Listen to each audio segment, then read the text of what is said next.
তাদের লাইফ নিয়ে, ক্যারিয়ার নিয়ে হতাশ, খুশি না, সুখী না, খালি অভিযোগ। খালি কি কথা বলেন? অনেক অভিযোগ। আল্লাহ আমার এটা দিল না রে, ওইটা দিল না রে, জীবনে এটা পাইলাম না, ওইটা পাইলাম না, এই হইল না, ওই হইল। এই অভিযোগ করতে করতেই একদিন সে মাটির কবরে ঢুকে যাবে। কথা বলেন? এই জন্য বিষ্ণু বলেছেন, অঙ্গুর মানকুয়া আসফালা মিনকা, তোমার চেয়ে দুর্বল অবস্থায় যে আছে তার দিকে একটু তাকাও, তাইলে দেখবে শুকরিয়া করতে মন যাবে। কিন্তু ওলা তন্দুর মানকুয়া আলা মিনকা, তোমার চেয়ে ভালো অবস্থানে যে আছে ওদিকে তাকিও না। যে দুর্বল খারাপ অবস্থানে আছে ওই দিকে একটু তাকাও। ওইদিকে তাকালে কপাল ঘষে ঘষে আল্লাহরে সেজদা দিতে মন যাবে। ঠিক কিনা? কারণ আপনি যে অবস্থানে থেকে অসুখী আর অভিযোগ করছেন, অনেকে এই অবস্থানে আসার জন্য চেষ্টা প্রচেষ্টার সংগ্রাম করে যাচ্ছে। অনেকের জীবনে এই জায়গাটাতে আসা এবং পৌঁছা একটা স্বপ্নের ব্যাপার। তারা স্বপ্ন দেখে এই জায়গাটাতে আসতে, যে জায়গায় আপনি বসে আফসোস করতেছেন। এজন্য যে অবস্থায় থাকি না কেন আমরা শুকরিয়া করবো একজনের, তিনি কে? সুস্থতা অসুস্থতা দুটোই আল্লাহর নেয়ামত। মানুষ যখন অসুস্থ হয় তখন মানুষ টের পায় যে সুস্থতাটা কত দামি ছিল। কথা বলে? এজন্য বিশ্বনবী বলতেন, ইগতানিম খামসান কাবলা খামসিন, 5 জিনিস আসার আগে 5টা জিনিসকে দাম দিতে শিখো। সিহহাতাকা কাবলা মারাদিক, তোমার রোগ আসার আগে সুস্থতার দাম দিতে শিখো।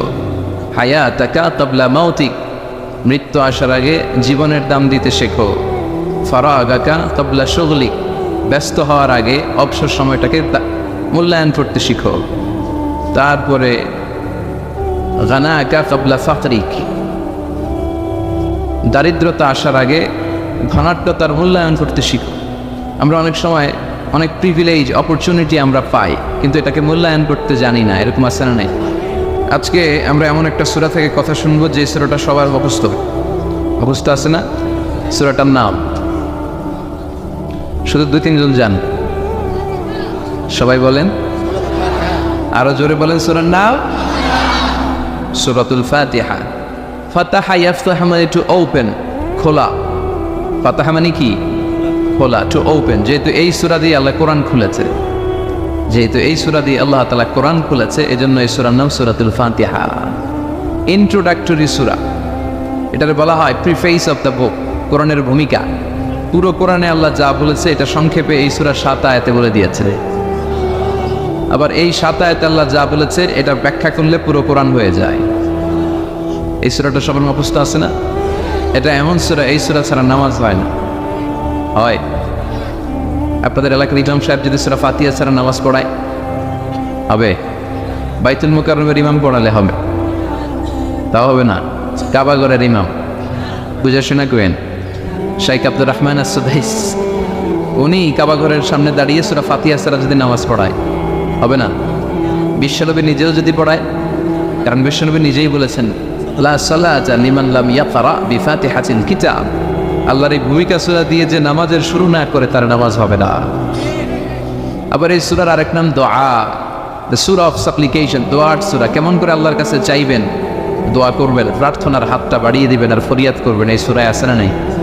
প্রতিদিন এই সূরায় আমরা বলি ইহদিনাস সিরাতাল, সবাই বলেন ইহদিনাস সিরাতাল।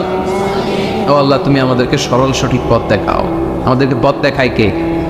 আমাদেরকে হেদায়েত দেয় কে? বিশ্বনবীও কাউকে হেদায়েত করতে পারে না। আল্লাহ বললেন, হে নবী, ইন্নাকা লা তাহদি মান আহবাবতা ওয়ালাকিন্নাল্লাহা ইয়াহদি মান ইয়াশা। হে নবী, আপনি চাইলেই কাউকে হেদায়েত করতে পারবেন না, কারণ হেদায়েত করে কে? পৃথিবীতে অনেক বাবা ছিল নবী, ছেলের হেদায়েত হয় নাই, আছে না নাই? অনেক ছেলে ছিল নবী, বাবার হেদায়েত হয় নাই, আছে না নাই? স্বামী ছিল নবী, স্ত্রীর হেদায়েত হয় নাই। স্ত্রী ছিল আল্লাহর ওলি, স্বামীর হেদায়েত হয় নাই, আছে না নাই?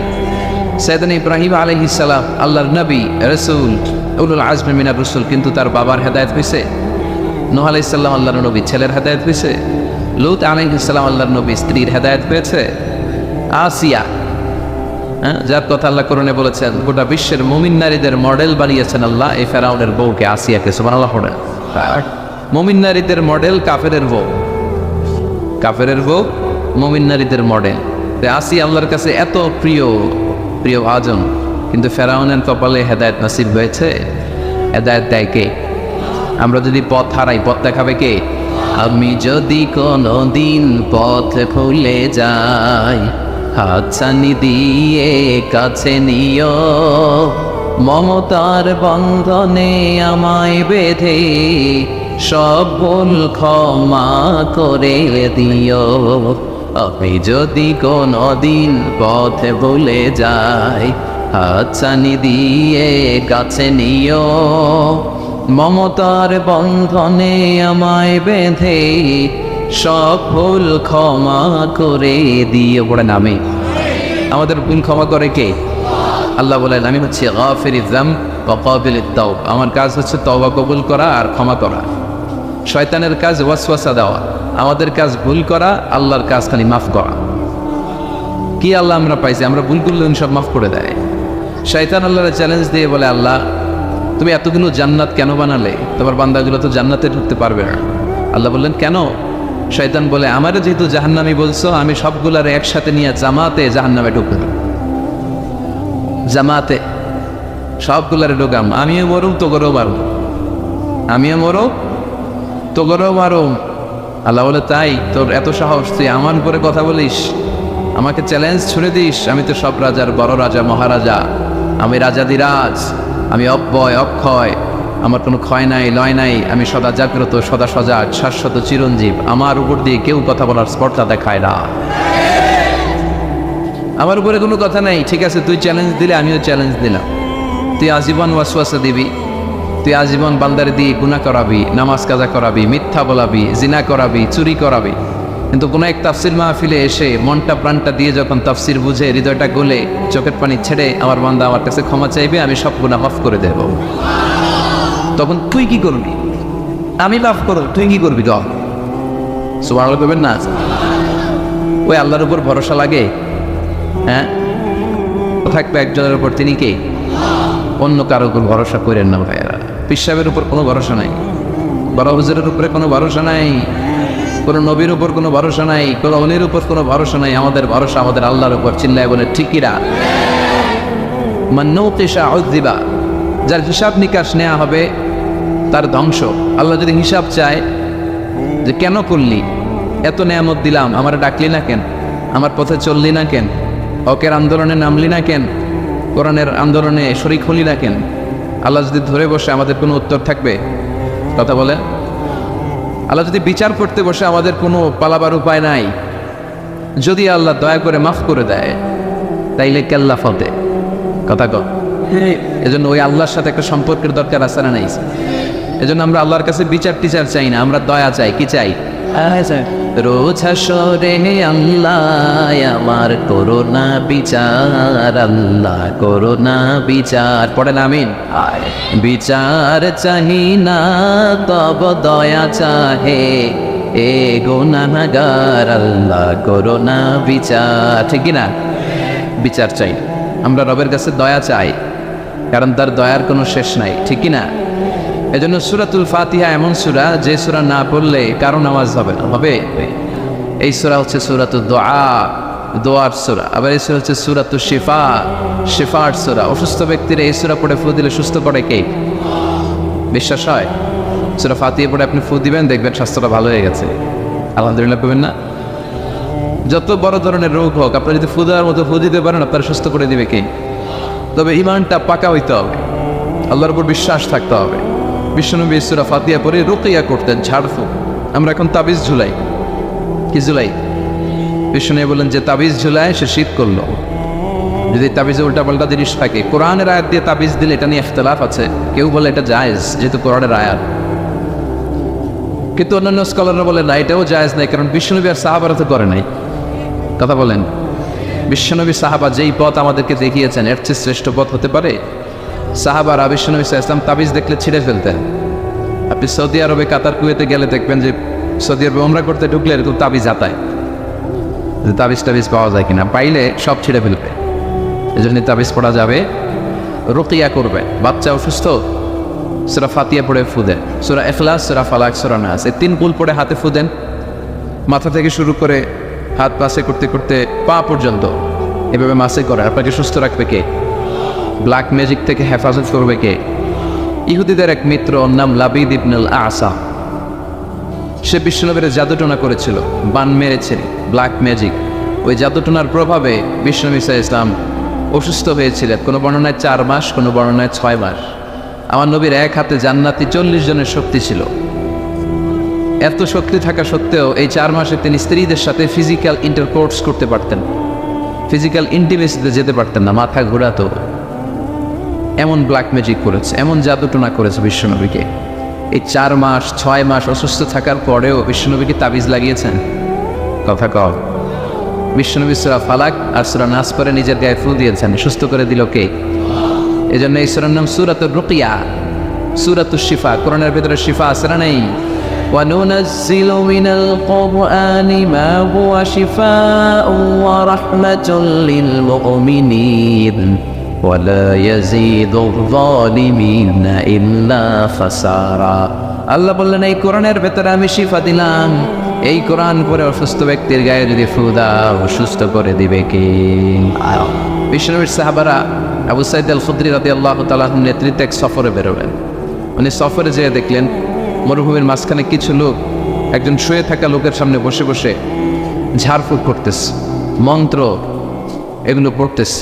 সাহাবী বললেন কি হয়েছে? বলল আমাদের নেতাকে সাপে কামড় দিয়েছে, কোনো বর্ণনায় বিচ্ছু কামড় দিয়েছে, বিষাক্ত, পয়জনাস, ভেনোমাস। আমাদের গোত্রের নেতা এই বিষে আসক্ত হয়ে বিষাক্ত হয়ে মারা যাবে।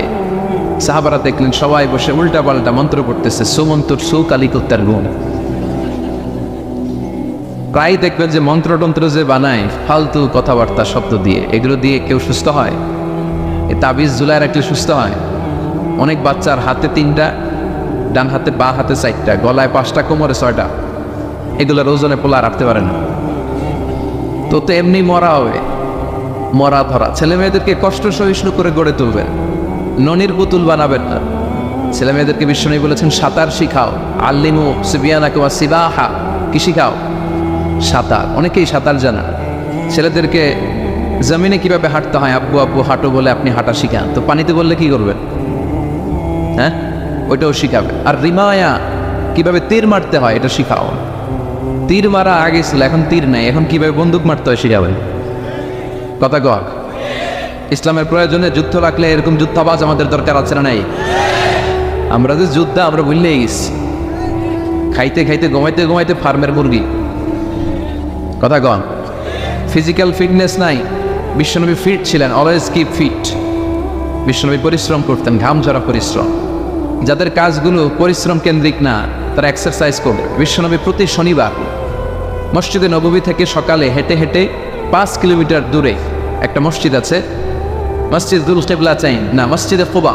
এই মসজিদে কোবায় 5 কিলোমিটার তিনি হেঁটে হেঁটে যেতেন, যে 2 রাকাত সালাত পড়ে আবার 5 কিলোমিটার হেঁটে হেঁটে আসতেন। কি পাওয়ারফুল ছিলেন। সাহাবারা বলেন বিশ্বনবী যখন ঘোড়া হাঁকাতেন, ঘোড়া চিনেন আপনারা? কি বলেন? গুড়া। এই গুড়া যখন হাঁকাতেন বিশ্বনবী, সাহাবারা বলতেন বিশ্বনবী ঘোড়া হাঁকালে এত জোরে ওনার ঘোড়া ছোট্ট, কয়েক সেকেন্ডের ব্যবধানে আমরা সামনে শুধু ধুলাবালি দেখতাম। বিশ্বনবীরও দেখা যায় না, ঘোড়াও দেখা যায়। সুবহানাল্লাহ বাড়িতে যায় বললেন, চিল্লায় পড়েন আল্লাহু আকবার। কি শক্তিশালী নবী! তিনি মক্কার একজন কুস্তিগির, যদিও বর্ণনাটা দাঈফ, কুস্তিগিরকে ধরে 3 বার আছাড় মেরেছেন, হারিয়ে দিয়েছেন। তার মানে শক্তি গায়ে বেশি না কম? সুবহানাল্লাহ পড়বেন না?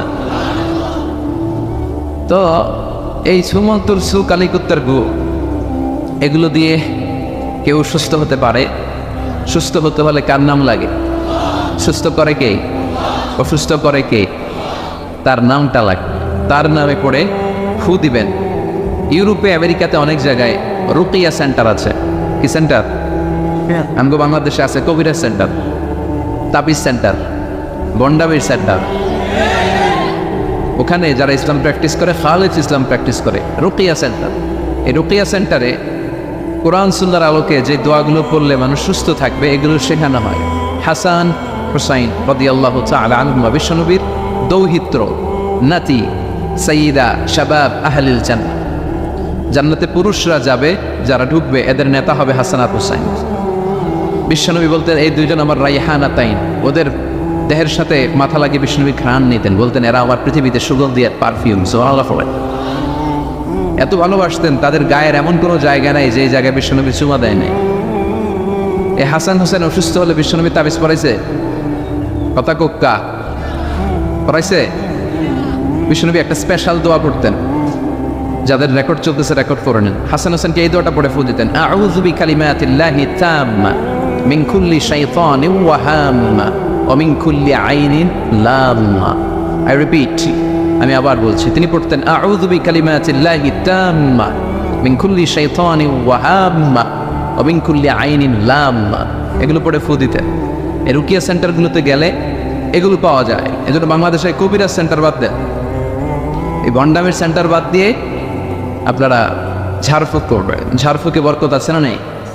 বিশ্বনবীর শেখানো পদ্ধতিগুলো আমরা মানি না, এই জন্যই তো অসুস্থ। পেটে ব্যথা, মাথায় ব্যথা, ওই গ্যাস্ট্রিক, আলসার, খালি রোগ আর রোগ, রোগ আর রোগ। বিশ্বনবী সাল্লাল্লাহু আলাইহি ওয়াসাল্লাম হেজামা করতেন। কি করতেন? হেজামা মানে হচ্ছে সিঙ্গা, যেটার ইংরেজিতে বলে কাপিং। কি বলে? তবে এটা বিশ্বনবীর পন্থায় করতে হবে। কিছু ওই যে আমাদের ওখানে বলে বাইতালি নারী, ওই যে সাপের ফনা দেখায়, কয় পোখোয়াই জোখোয়াই, সিঙ্গা লাগায়, সাপের খেলা দেখায়, এরকম আছে না? ওই এরা বন্ডামি, তুলার ভিতরে পোকা রাখে, পোকা রাখে এরকম ডলে আর কয় পোখোয়াই জোখোয়াই সব খোয়াই। এই বললে তুলার ভেতর থেকে পোকাগুলো বেরিয়ে আসে, আসলে কিন্তু দেহের ভিতর থেকে বেরিয়ে আসে না। এগুলো বন্ডামি। বন্ডামির সাথে ইসলামের কোনো সম্পর্ক। দো দিল বান্দা কালবা চোর, না পায় শ্মশান না পায় ঘোর, দিন থাকিতে আয়রে পথে ছাইড়া দে বন্ডামি, বন্ডামি বন্ডামি বন্ডামি, ছাইড়া দে বন্ডামি। ঠিক কিনা? নামাজ কালাম পড়ে না, ইবলিশ শয়তানের নানা। এগুলো এখনো বাংলাদেশ থেকে যায় নাই, আমাদের জেহাদও বন্ধ হয় নাই। যতদিন এগুলো না যাবে, সব বাংলাদেশের জনগণ তাওহীদের ছাতায় না আসবে, এগুলোর বিরুদ্ধে আমরা বলেই যাবো। যেরকম ঠিক কিনা? নামাজ নাই, রোজা নাই, বিশাল মাজার, মাজারের উপর আবার মশারি, ওর বাবারে মশাই খায়। চিন্তা করছে, মশা তাড়াইতে পারো না, আপনার কি করবে? এরপর অনেক ড্রাইভাররা মাজার দেখলে গাড়ি স্লো করে। কিরে স্লো করলেই কেন? বাবা অনেক গরম, গাড়ি মাগার উল্টাই দিবার পারে। কোনো ভালো মানুষ এরকম গাড়ি উল্টায়? কথা কর, এগুলো তো ডাকায়। যারা গাড়ি উল্টায়, দুর্ঘটনার পরিস্থিতি করে, মানুষ মারে, এরা ডাকাত। এই বন্ডামি বাংলাদেশে এখনো আছে। বিশাল লাল শালু নীল শালু দিয়ে, এরপরে সামনে এভাবে যাইতে হবে বাবার দরবারে, পিঠ দেখানো যাবে না। ফেরার সময় আবার এমনি পিছনের দিকে ফিরতে হবে। আপনি উষ্টা খাইয়া পড়েন আর মরে, আপনি পিঠ দেখাতে পারবেন না। এগুলোর সাথে ইসলামের কোনো সম্পর্ক আছে? বিশ্বনবীর সাথে যখন সাহাবারা দেখা করতে যাইতো, বিশ্বনবীর সাথে মুসাফা করে এইভাবে উল্টা আসতো না, পিঠ দেখিয়ে ফিরে চলে আসতো। এই বিশ্বনবী কখনো ভণ্ডামিকে প্রশ্রয় দেয় নাই। চিৎকার করে বলেন ঠিক কিনা? তো এই ভণ্ডামি এদেশে আছে, অনেক পীরের মাজার, হক্কানি পীর যারা, আমি কখনো এদের বিরুদ্ধে বলি না। কথা বলবেন না, বসেন। হক্কানি পীররা এদেশে অনেক খেদমত করেছে, এখনো করে যাচ্ছে। কিছু কিছু সমস্যা টুকটাক আছে, এটা সব দলেই আছে। কথা কর, তাদের হাতে হাত রেখে এই দেশে অনেক হিন্দুরা মুসলমান হয়েছে, আমরা ইতিহাসের পড়েছি। কারণ এটা হিন্দু অধ্যুষিত এলাকা ছিল, আশেপাশে হিন্দুরা থাকে ইন্ডিয়াতে, গহাগড়। তাদের হাতে হাত রেখে আমাদের পূর্বপুরুষরা মুসলমান হয়েছে। উই ডু অ্যাপ্রিসিয়েট, এটাকে আমরা সাধুবাদ জানাই। কিন্তু আবার উল্টাপাল্টা থাকলে ওইটার বিরুদ্ধেও আমরা বলবো, গফাগড়। কিন্তু এই দরবার, পীরের নামে অনেক ভণ্ড দরবার ব্যাঙের ছাতার মতো বাংলাদেশে গড়ে উঠেছে। এদের শরীয়ত লাগে না, আহকাম লাগে না, এদের ইবাদত লাগে না। এরা এদের কার্যক্রমের নাম দিছে মারেফত। কি নাম দিছে? মারেফার মতো এত সুন্দর জিনিসকে নাম দিছে মারেফত। আসলে মারেফত না, ওগো দরকার মায়ের পথ। মায়ের উপরে কোনো ওষুধ নাই, নামাজ নাই, রোজা নাই, গলার মধ্যে কতগুলো যে লাগায়, বাবার শেষ নাই। সালা বাবা, তালা বাবা, সালা বাবার গায়ে খালি সালা, তালা বাবার গায়ে খালি তালা, আর ল্যাংটা বাবার গায়ে কিচ্ছু নেই। তারপরে সবাই কয় এই বাবার ভিতরে কিছু আছে। যা আছে সবই তো দেখা যায়। আল্লাহ অশ্লীলতা থেকে তুমি আমাদেরকে বাঁচাও। আমরা আমাদের ঈমান, আকীদা, ধর্ম বিশ্বাসকে যেন তাওহীদের উপর ভিত্তি করে সংরক্ষণ করতে পারি। আল্লাহ তুমি তৌফিক দাও। এমন অনেক ভণ্ড পীর আছে গোসল করে না, সারা বছরে গোসল করে একবার, আর এই গোসলের পানি মুরিদরা খাইয়া শেষ। নামাজ কালাম পড়ে না, ইবলিশ শয়তানের নানা। আছে না নাই? ধর্মের একখান খুঁটি ধইরা কয়দিন করবা হয়রানি, ভণ্ডামি ভণ্ডামি ভণ্ডামি ছাইরা দে ভণ্ডামি ছাইরা দে, এখনো সময় আছে, কখন ঠিক কিনা? তো এই সমস্ত তাবিজ, মাজারে যে সেজদা, বাবা গরম, বাবার গায়ে মশারি, লাল শালু, এগুলো থেকে আমাদের বেরিয়ে আসতে হবে। আমরা রুকিয়া করব, রুকিয়া করে ফু দিব, রুকিয়া সেন্টার বানাবেন, হিজামা সেন্টার বানাবেন। বিশ্বনবী হিজামা সেন্টার বানিয়েছে। এই যে বিশ্বকাপ ফুটবলের তারকা যারা, এরাও অনেকে সিঙ্গা লাগায়। এখন এটা এস্টাবলিশড মেডিকেলি, ল্যাবরেটরি আছে না, এই ল্যাবরেটরিক্যালি প্রুভড এটা, যে এই হিজামা সিঙ্গা এটা স্বাস্থ্যকর। দেহে অনেক পেইন হয়, পিঠে পেইন, ব্যাক পেইন, মাইগ্রেনের পেইন, এরকম ছোট্ট ছোট্ট কাপিং আছে, এই কাপিংগুলো লাগিয়ে দিলে ভিতরে যে লাল পচা দূষিত রক্ত এটা বেরিয়ে যাবে, এরপরে একেবারে তরতাজা ফকফকা। সুবহানাল্লাহ। বাইরে হেজামা সেন্টারও আছে, অনেক দেশে হেজামা সেন্টার আছে। তো হেজামা সেন্টার আপনারা করবেন, রুকিয়া করবেন, আর কোরআন পড়ে ফু দিবেন, সুস্থ করে দিবে কে? এই সূরার নাম হচ্ছে সূরাতুর রুকিয়া, ঝাড়ফুঁকের সূরা। আমরা যেন কোরআন দিয়ে ঝাড়ফুঁক করতে পারি, তৌফিক দাও। ভূত প্রেত, জাদু টোনা, বানমারা, এগুলোর জন্য সবচেয়ে বড় কোরআনিক মেডিসিন হচ্ছে আয়াতুল কুরসি। মুখস্থ আছে? আয়াতুল কুরসি করে ফু দিলে জিনের বাদশাহ তো সব তো করবেন সবাই। আয়াতুল কুরসি পড়বেন। বিশ্বনবী কালিজিরা খেতে বলতেন। কি খেতে বলতেন? কালিজিরা। এটা শিফা মিন কুল্লি দা ইল্লা সাদ। বিশ্বনবী বলেছেন মৃত্যু ছাড়া এই কালিজিরা সব রোগের মহৌষধ। এই কালিজিরা শুধু একটা রোগ থামাইতে পারে না, রোগটার নাম মৃত্যু। মৃত্যু কোনো কিছু থামাইতে পারে? বিশ্বনবী বলেন মৃত্যু ছাড়া সব রোগের মহৌষধ কালিজিরা। বিশ্বনবী মধু খেতেন। কোরআনে দুই জায়গায় শেফা আসছে। এক কোরআনের ক্ষেত্রে আল্লাহ বলছে শেফা, আবার মধুর ক্ষেত্রে কইছে শেফা। আল্লাহ বলছে ফিহি শিফা লিন-নাস, এই মধুর ভেতরে আমি আল্লাহ শিফা রেখেছি। চিল্লা একদম সুবহানাল্লাহ। এই মধু খাবেন, কালেজিরা খাবেন, জাইতুনের তেল মালিশ করবেন, 3 জাইতুন খাবেন, ফ্রেশ সালাদ খাবেন, ফলমূল খাবেন, গোশত জাতীয় আইটেম কম খাবেন। দেখবেন বিশ্বনবীর এই পন্থাগুলো মেনে চললে একজন লোক এমনি সুস্থ থাকতে পারবে, ঠিক কিনা? আল্লাহ তুমি বিশ্বনবীর শিখানোর পথে আমরা যেন জীবন চালাতে পারি, তৌফিক দাও। আবার এই সূরার আরেকটা নাম হচ্ছে সাবআম মিনাল বাসারি, নিত্য পাঠনীয় সপ্তবাক্য। এই সূরার ভেতরে আয়াত কয়টা? সবাই বলেন। 7টা। আল্লাহ নাম দিয়েছে সাবআম মিনাল বাসারি ওয়াল কুরআনুল আযীম, নিত্য পাঠনীয় সপ্তবাক্য। যেই 7টা বাক্য সাবআল বাসানি বারবার পড়তে হয়, কিন্তু তারপরেও পড়তে ভালো কথা জবাব। আপনাদের কারো মনে হয়েছে নাকি যে এত বছর ধরে সূরা ফাতিহা পড়তে পড়তে তিতা লাগে? আর ভালো লাগে না।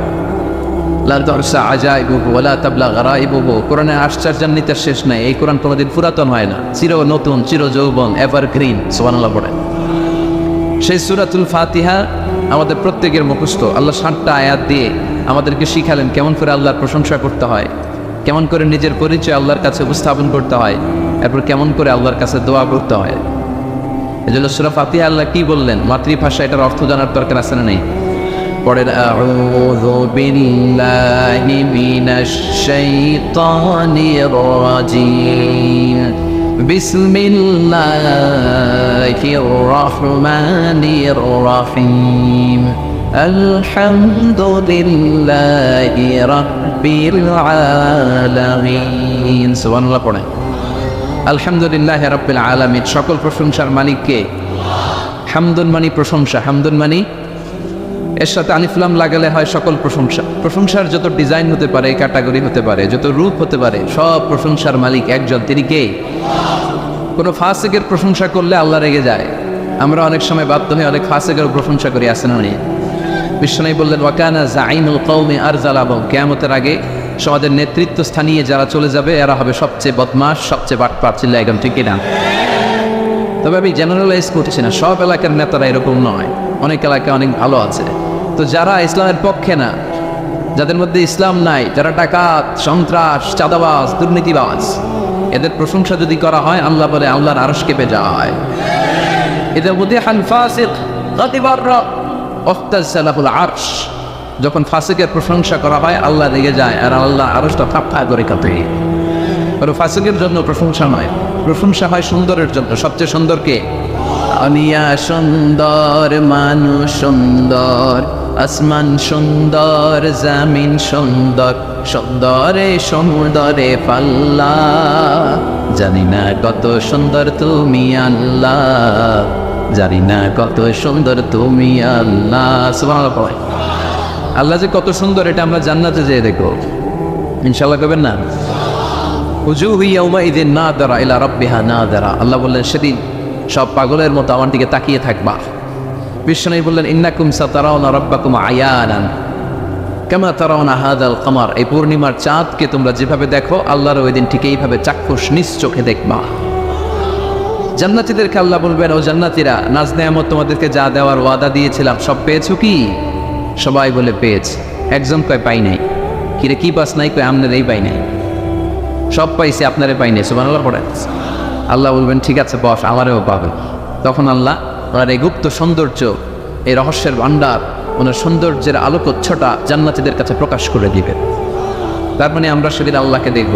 আর প্রশংসা হয় সুন্দরের। আল্লাহর চেয়ে সুন্দর কেউ আছে? আল্লাহর প্রশংসা এই পৃথিবীতে সবচেয়ে বেশি করেছে বিশ্বনবী মুহাম্মদ সাল্লাল্লাহু। এজন্য ওনার নাম দুইটা সবচেয়ে প্রসিদ্ধ, দুইটাই কোরআনে এসেছে। এক মুহাম্মদ আর একটা হচ্ছে আহমদ। এই দুইটার মধ্যে আলহামদুর হামদুল আসানা নাই। মুহাম্মদে মিম হা মিম দাল, হা মিম দাল আসানা নাই। আরেকটা হচ্ছে ইয়াতি মিন বাদি ইসমুহু আহমদ। এই আহমদের মধ্যেও আলিফ হা মিম দাল, এই হামদ আসানা নাই। বিশ্বনবী আল্লাহর সবচাইতে বেশি প্রশংসা করতেন। বিশ্বনবী কাঁদতেন আর আল্লাহর কাছে ক্ষমা চাইতেন। মা আয়েশা বলতেন, ইয়া রাসূলুল্লাহ, আল্লাহ তো আপনার সব গুনাহ মাফ করে দিয়েছে, তো কান্না কিসের? বিশ্বনবী বলতেন, আফালা আকুনা আবদান শাকুরা। ও আয়েশা, আমি কি আল্লাহর শুকরগুজার প্রশংসাকারী বান্দা হব না? কিয়ামতের দিন বিশ্বনবীর হাতে একটা পতাকা থাকবে। পতাকাটার নাম হচ্ছে লিওয়াউল হামদ। পতাকার নাম এই সূরাতুল ফাতিহা যেই শব্দ দিয়ে শুরু হয়েছে এই শব্দটা থাকবে, আলহামদু, মানে হামদের, প্রশংসার পতাকা। এই পতাকাটা নিয়ে আমাদেরকে নেতৃত্ব দিতে দিতে বিশ্বনবী জান্নাতের দরজায় যেয়ে ধাক্কা মারবে। তার মানে সকল প্রশংসার মালিককে প্রশংসা করে শেষ করা যাবে। কত নেয়ামত আল্লাহ দিয়েছে। এই চোখের নেয়ামত। Human eyes can identify more than 10 million colours. বিজ্ঞানীরা বলে আমাদের চোখ 10 মিলিয়নেরও বেশি ধরনের রং শনাক্ত করতে পারে। দেখেন, এই আমার আইপ্যাড এক কালার, আমার জুব্বা এক কালার, এইটা আরেকটু ডিপ, মিডল, হ্যাঁ, মাইল্ড, এরপরে লাইট। এক কালারের মধ্যে, এক হলুদের মধ্যে কয়েক হাজার। এক yellow, it has several types. এক black, it has several types. কালোর মধ্যে হালকা কালো, পাতলা কালো, মিশানা কালো, ঝাঁঝালা কালো, এই কালো সেই কালো। কত কালো? 10 মিলিয়ন কালার্স। 10 মিলিয়ন, 1 মিলিয়নে 10 লাখ, 10 মিলিয়নে কত? 1 কোটি। আপনি আপনার চোখ দিয়ে 1 কোটি রং শনাক্ত করতে পারেন। সুবহানাল্লাহ নাই? এই দুটি চোখ দিয়েছ বলে দেখি যে কত অপরূপ। নয়না পীরা ক্ষেত খামারের জোড়ায় জ্বালা বিধুর ধূপ। তোমার দেয়া চোখের শুকুর জানাবো তার ভাষা কই। যতই দেখি ততই যেন পলক ছাড়া চেরই। ঠিক না?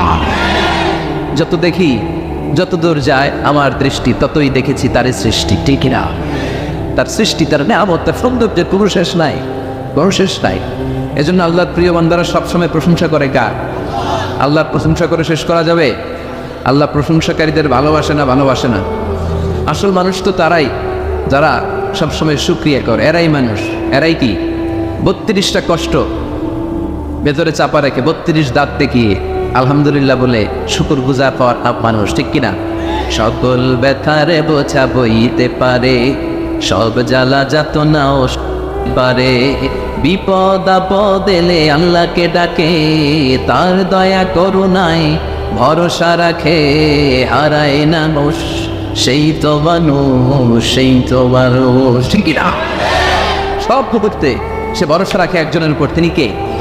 এজন্য আল্লাহ বললেন আলহামদুলিল্লাহি রাব্বিল আলামিন। সকল প্রশংসার মালিক হলো আল্লাহ। সকল প্রশংসা লিল্লাহি, আল্লাহর জন্য, যিনি হলেন রাব্বিল আলামিন, গোটা বিশ্বের রব। তিনি গোটা বিশ্বের রব। রব মানে হচ্ছে যার যখন যেটা দরকার তাকে তখন সেটা চাওয়ার আগে যিনি দিয়ে দেয় তার নাম রব। সুবহানাল্লাহ পড়ে। আমাদের যার যখন যেটা লাগে ওটা দেয় কে? ছোটবেলায় দাড়ির দরকার নাই, দাড়ি দেয় নাই। বড় হয়েছি, দাড়ি দিয়ে দিচ্ছে। সুবহানাল্লাহ। নাকি দাড়ির জন্য অ্যাপ্লিকেশন করছিলেন? Online application. I seek some beard in my cheek. আমি আমার গালে কিছু দাড়ি চাই। অনলাইন অ্যাপ্লিকেশন, সিরিয়াল নাম্বার 28 আছে? লাগে নাই। ছোটবেলা মায়ের পেট থেকে আসলাম, মায়ের দুধ খেয়েছি, শাল দুধ, 2 বছর দুধ খাইলাম। মায়ের দুধ খাওয়ার সময় দাঁত লাগে? কথা কেন? দাঁত লাগে না, দাঁত দেয়ও নাই। যখন লাগে তখন দিছে, সুবহানাল্লাহ কইবেন না? আবার মায়ের পেটের ভেতরে যখন ছিলাম তখন আমারে খাওয়ালো কে? কোনো ডাক্তারের ডাক্তারি, কবিরাজের কবিরাজি কাজে লাগে নাই। আমার নাভির সাথে আমার মায়ের জরায়ুর একটা লাইন দিয়ে 8 মাস 9 মাস আমার অক্সিজেন বাতাস খাবার সরবরাহ করলো কে? এজন্য আল্লাহ বললেন আলহামদুলিল্লাহি রাব্বিল আলামিন, সকল প্রশংসার মালিক আমাদের আল্লাহ, যিনি হলেন রব। যিনি কি? আল্লাহ আমাদের রব। দমে দমে তনু মনে তারি অনুভব, আল্লাহ আমাদের রব। তোমার দুনিয়াতে আমি যেদিকে তাকাই অথই নেয়ামাতে ডুবে আছি সবাই। পাক পাখালির গানে শুনি তাসবিহ কলর, তাসবিহ কলর, আল্লাহ আমার রব। যার যখন যেটা লাগে চাওয়ার আগে যিনি দেয় তার নাম রব। এজন্য আল্লাহ বললেন আমি হলাম রব, রব্বিল আলামিন, জগৎ সমূহের পালন কর্তা। নাকি একটা জগতের? যত জগৎ আছে, সাগরের তলের জগৎ, আকাশের উপরের জগৎ, মাটির নিচের জগৎ, বৃক্ষ জগৎ, মৎস্য জগৎ, মহাকাশ জগৎ, সৌর জগৎ, অদৃশ্য জগৎ, সব জগতের মালিককে। এরপর আল্লাহ পরিচয় দিয়ে বললেন আর রহমান আর রাহিম, আমি দয়াময়, আমি মেহেরবান, আমার চেয়ে বড় দয়ালু কেউ নাই, আছে নাকি? আল্লাহ বললেন দয়া, ভালোবাসা, মায়া দিয়ে আমার সব কিছু সমৃদ্ধ। তুমি তোমার নিজেরা যত বেশি ভালোবাসো আমি আল্লাহ তার চেয়েও তোমারে বেশি ভালোবাসি। তোমার আম্মা তোমার আব্বা তোমারে যত বেশি ভালোবাসে, তোমার স্ত্রী তোমারে যত ভালোবাসে, তার চেয়ে আমাদেরকে বেশি ভালোবাসে কে? তিনি দয়ার সাগর, তিনি মায়ার সাগর, তিনি ভালোবাসারে তৈরি করে 100 টুকরা করলেন। কয় টুকরা? তথাগত সবাই বলেন 100 টুকরা করে 99 টুকরা ভালোবাসা আল্লাহ তাআলা নিজের মধ্যে রেখে দিলেন, আর 1 টুকরা ভালোবাসা গোটা বিশ্বের সবার মধ্যে ঢেলে দিলেন। সুবহানাল্লাহ। কষ্ট হচ্ছে আপনাদের? আসেন আরো কয়েক মিনিট দেখি। তাকবীর, লিল্লাহ, তাকবীর। ভালোবাসাকে আল্লাহ কয় টুকরা করছে? সবাই বলেন। সবাই এখনো বলেন। বলেন তো ভালোবাসা কয় টুকরা করলে? 100 টুকরা করে 99 টুকরা আল্লাহ নিজের মধ্যে রাখলেন। 1 টুকরা ভালোবাসা আমাদের সবাইকে দিলেন। দেখেন এই 1 টুকরা ভালোবাসা পাইয়াও আমাদের ভালোবাসা দিবস আছে না নাই? তবে পালন করছেন? পোলাপানরা গার্লফ্রেন্ড নাই? হ্যাঁ, কত দুঃখ ওদের, ওদের কেউ নাই। বাংলাদেশে এগুলো আরেক গজব। গার্লফ্রেন্ড বয়ফ্রেন্ড ক্লাস 5-এ থাকতে ক্লাস 4-5-এ যারা পড়ে এদের ক্লাসও নাকি শুরু হয়ে গেছে। পুরো ক্লাসে যারা যারা থাকে ভাগাভাগি করে কোনটা কার। এটা আমার, ওইটা তোর, ওইটা ওর। এটা আমার বান্ধবী, খবরদার ওর দিকে তাকাবি না। ও কয় ওইটা আমার বান্ধবী, তাকাইলে তোর একেবারে মেরা ভালো আসছে না নাই? তো এই যে ভালোবাসা, প্রেম, প্রীতি, এগুলোর সেন্সটা আমাদের অনেক পরে আসছিল। আমরা যখন দাখিল পাস করছি তখন কিছু বুঝতে শুরু করছি। কথা কর। এখন 3-4-এর বাচ্চা কয় বান্ধবী কিছু কইলে অফ করে বইরে যান, আসছে না নাই? লাভ লেটার দেয়, ভাগাভাগি করে ক্লাসে কে কার সাথে ভালোবাসা করবে। এগুলো গজব আর কিয়ামতের আলামত। চিল্লায় বলেন ঠিক কিনা? 1 টুকরা ভালোবাসা পেয়ে দুনিয়াতে ভালোবাসা দিবস, ভালোবাসার গান। আবার আইয়ুব বাচ্চু মরার আগে গেয়ে গেল সব আলো তুই একা বাসিস নে, একটু ভালোবাসতে দিস মরে, একা কাশে তারা তুই ওই সব অবস্থা, একা গুনিস নে। তো দেখেন এইভাবে গুনলে আমি আর কয়টা জানি, আপনারা আরো বেশি জানেন। এই ভালোবাসার কত গান, কত ফিল্ম, কত ঘটনা আপনারা জানেন। কিন্তু এই সবগুলো ভালোবাসা হচ্ছে 1 টুকরার নমুনা। কয় টুকরা? তো 1 টুকরার নমুনা যদি এইরকম হয় পৃথিবীতে, যার মধ্যে তিনি 99 টুকরা দেখেছেন, তার ভালোবাসা বেশি না কম? এরপরে সে আল্লাহ বললেন মালিক ইয়াউমিদ্দিন, আমি বিচার দিবসের মালিক। আমি এমন একটা দিবসের মালিক, ওই দিনে আমার কথা ছাড়া কারো কথা চলবে না। ঠিক কিয়ামতের দিন সূর্যটা মাথার কাছে আসবে, আল্লাহর আরশের ছায়া ছাড়া কোনো ছায়া থাকবে না। সূর্যের তাপে মাথার মগজগুলো গলে, নাকের ছিদ্র, কানের ছিদ্র দিয়ে গলে গলে টপ টপ করে পড়বে। সবার মুখে ইয়া নফস ইয়া নফস, জিভ পাটা বেরিয়ে নাভি পর্যন্ত ছুলবে। আল্লাহ আপনি বাঁচাও। নবীরাও বলবে আল্লাহ মনে বাঁচাও। ওই দিনের মালিক কে? নাকি পীর সাহেব হুজুর, না বড় হুজুর, না ডোনাল্ড ট্রাম্প? ওই দিন কেউ আমাদের বাঁচাতে পারে? ওই দিনের মালিক কে? এরপর আমরা বললাম ইয়াকা না'বুদু ওয়া ইয়াকা নাস্তাঈন, আল্লাহ আমরা ইবাদত করি শুধুমাত্র একমাত্র আপনার কাছেই সাহায্য চাই। কার কাছে সাহায্য চাইবেন? ছেলে দেয় কে? মেয়ে দেয় কে? ছেলে মেয়ে দুইটাই দেয় কে? ছেলেও দেয় না মেয়েও দেয় না, তিনি কে? মনে থাকবে? নাকি মাজারে মানত করবে? মাজারে গেলে সন্তান পাওয়া যায় না, অনেকে পায় বলে। হ্যাঁ, মাজারে মানত না করলে বলে সন্তান হয় না, কত বড় ডাকাত। তাহলে ছাগলের যে বাচ্চা বললো, ছাগল কোন মাজারে মানত করছে? কথা বলকে। গরুর বাচ্চা হয় না বড় লেখায়? তো গরু কোন মাজারে যে মানত করে আসলে হুজুর? বুয়া কথা। আমরা চাইবো, ফরিয়াদ করবো একজনের কাছে, তিনি কে? আমাদের যার যত চাওয়া সব যদি আল্লাহ পূরণ করে, আল্লাহর ধনভাণ্ডারের 1 ইঞ্চিও কমবে। এরপর আল্লাহ বললেন, গোলাম প্রতিদিন আমার কাছে দোয়া করার পর ইহদিনাস সিরাতাল মুস্তাকিম, আল্লাহ আপনি আমার সরল সঠিক পথ দেখান, যেই পথে ডানে বায়ে কোনো মোড় নাই। এই পথটা শুরু হয়ে যাবে দুনিয়ার বুকে, শেষ হয়ে যাবে জান্নাতের ভিতরে, ঠিক কি না? বিষ্ণুনবী খেজুর ডাল ভেঙে একটা লম্বা দাগ দিলেন মাটিতে, আর বললেন এটা হচ্ছে আল্লাহর রাস্তা, সিরাতুল মুস্তাকিম। আর ডানে বায়ে সুগুল মুতাফাররাকা সুগুল শয়তান, ডানে বায়ে অনেকগুলো দাগ কাটলেন আর বললেন এগুলো শয়তানের রাস্তা। তোমরা সিরাতুল মুস্তাকিমে যখন উঠবা, ডানে বায়ে শয়তানের অনেক হাতছানি থাকবে, ওদিকে তাকানো যাবে। আমরা একবার যখন সিরাতুল মুস্তাকিমে উঠেছি, এটা দিয়ে উঠবো আর ঠকে যাবো জান্নাতে, চিৎকার করে বলেন ঠিক ইরা। এরপর আমরা আরো স্পষ্ট করে বললাম সিরাতাল্লাযীনা আনআমতা আলাইহিম, আল্লাহ ওই দলের ওই মতের পথ আপনি আমাদের দেখিয়ে দেন যাদের উপরে আপনি রহমত নাজিল করেছেন, নেয়ামত দিয়েছেন। সুবহান। 4টা পথের প্রতীকদের উপর আল্লাহ নেয়ামত ঠেলেছে বেশি বেশি। কয়টা? সবাই বলেন না কয়টা? 1 নম্বর হচ্ছে নবীদের পথ, কাদের পথ? 2 নম্বরে সিদ্দিকিন, 3 নম্বরে শুহাদা, 4 নম্বরে সালিহিন। নবীরা হচ্ছে পৃথিবীর শ্রেষ্ঠ মানুষ, এই পৃথিবীর শ্রেষ্ঠ সন্তান, কারণ তাদের কাছে ওহী আসে, আমাদের কাছে আসে। হ্যাঁ, সক্রেটিসের কাছে আসছিল,